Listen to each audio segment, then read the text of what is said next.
Chapter 25, The Drawing. Depression is a dark mirror with magnetic and hypnotic powers. It points out your flaws and blemishes and offers no solutions to get rid of them.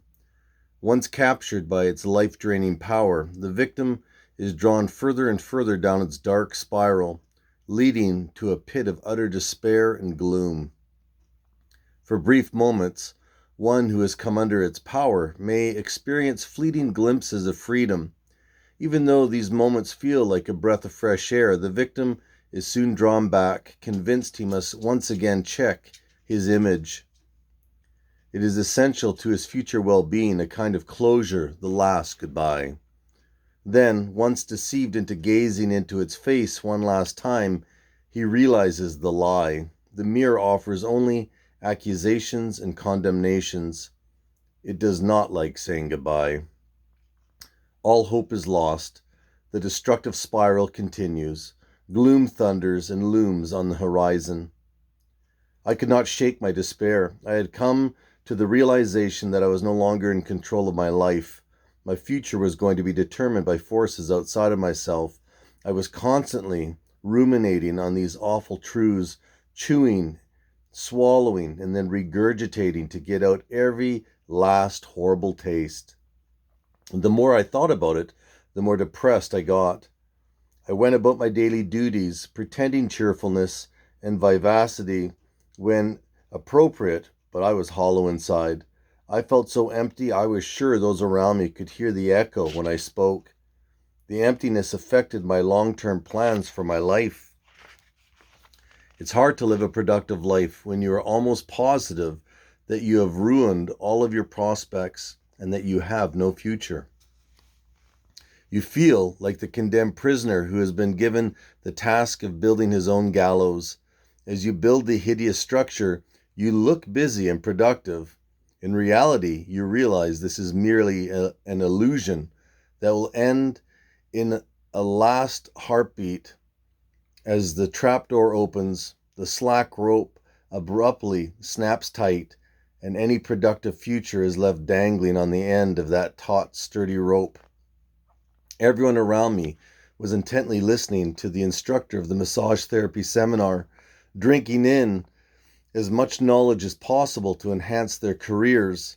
Some had their own businesses, while others worked for chiropractors. I was in the latter camp. I had finally snagged myself a legitimate job working in a chiropractor clinic. I was still in school for massage therapy, with another 4 months before writing the provincial exam. Amazingly, even though I hadn't finished my training and didn't have my government registration number, I stumbled upon a good-paying job in a very professional clinic. A therapist friend had heard of this opportunity and encouraged me to go for a job interview. I couldn't believe it. I actually got the job. It looked like I finally might have a real chance for a law-abiding future after all. But before I could begin to take a few steps in the right direction, I had effectively cut my legs out from beneath me. I was pretty sure that my new boss wouldn't look highly upon me being arrested for trafficking in illegal drugs. Thoughts of my inevitable demise consumed my brain activity, forcing out anything the instructor of the seminar was saying. It really didn't matter if I learned these new techniques or not. I wouldn't be using them anyhow. Once the police caught up with me, I would no longer have opportunity to practice my new trade. When entering a prison where aggressive, violent, sex-starved men are forced to live together in a small, confined living space, it's best not to let the news leak out that you are really good at giving massages. Soon, I would be using my hands as weapons, not as instruments of healing, the story of my life. Suddenly, I was nudged on the shoulder. I looked at my friend, who had a concerned look on his face. "Are you even listening, man? You have this distant, glazed look on your face," he whispered softly into my ear so as not to disrupt the teacher. "Yeah, I'm listening. I'm just a little distracted about what's going to happen in the next few days," I whispered back to him, lying about listening, telling the truth about being distracted. The good thing about the seminar was that it was out of town, which meant it would be harder for the police to find me. I knew eventually they would catch up with me, and then all my hard work in school would be over. What I did not know at the time was that I also was being pursued by someone else. He also had a case against me. He knew everything I had done. I had stolen from him, lied about him, and hurt people close to him. Now he was looking to settle the score. It's hard to run from someone when you don't know which direction he is coming from.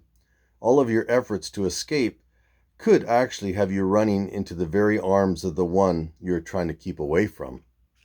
Little did I know that my window of escape was quickly closing, the net was drawing in, and this encounter would prove to be fatal.